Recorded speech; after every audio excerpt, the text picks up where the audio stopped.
بسم الله الرحمن الرحيم. تبارك الذي بيده الملك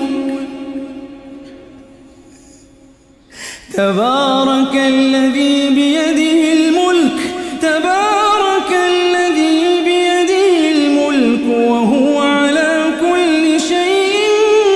قدير الذي خلق الموت والحياة ليبلوكم أيكم أحسن عملا وهو العزيز الغفور وهو العزيز الغفور الذي خلق 7 سماوات طباقا ما ترى في خلق الرحمن من تفاوت فارجع البصر هل ترى من فطور ثم ارجع البصر كرتين ينقلب إليك البصر خاسئا وهو حسير ولقد زينا السماء الدنيا بمصابيح وجعلناها رجوما للشياطين وأعتدنا لهم عذاب السعير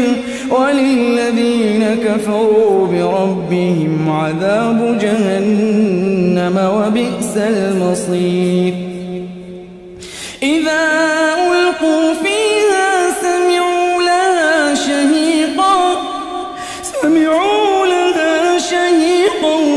وهي تفور تكاد تميز من الغيظ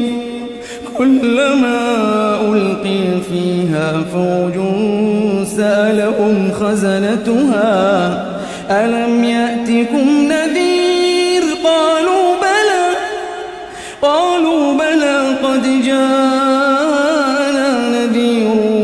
فكذبنا وقلنا ما نزل الله من شيء إن أنتم إلا في ضلال كبير وقالوا لو كنا نسمع أو نعقل ما كنا في أصحاب السعير فاعترفوا بذنبهم فسحقا لأصحاب السعير إن الذين يخشون ربهم بالغيب لهم مغفرة وأجر كبير وأسروا قولكم أو اجهروا به إنه عليم بذات الصدور ألا يعلم من خلق وهو اللطيف الخبير هو الذي جعل لكم الأرض ذلولا فامشوا في مناكبها وكلوا من رزقه وإليه النشور أأمنتم من في السماء أن يخسف بكم الأرض فإذا هي تمور أم أمنتم من في السماء أن يرسل عليكم حاصبا فستعلمون كيف نذير ولقد كذب الذين من قبلهم فكيف كان نكير أولم يروا إلى الطير فوقهم صافات ويقبضن ما يمسكهن إلا الرحمن إنه بكل شيء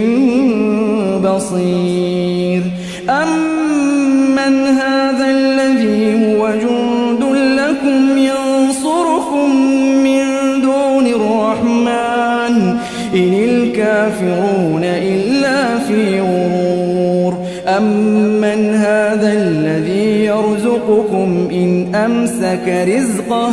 بل لجوا في عتو ونفور أفمن يمشي مكبا على وجهه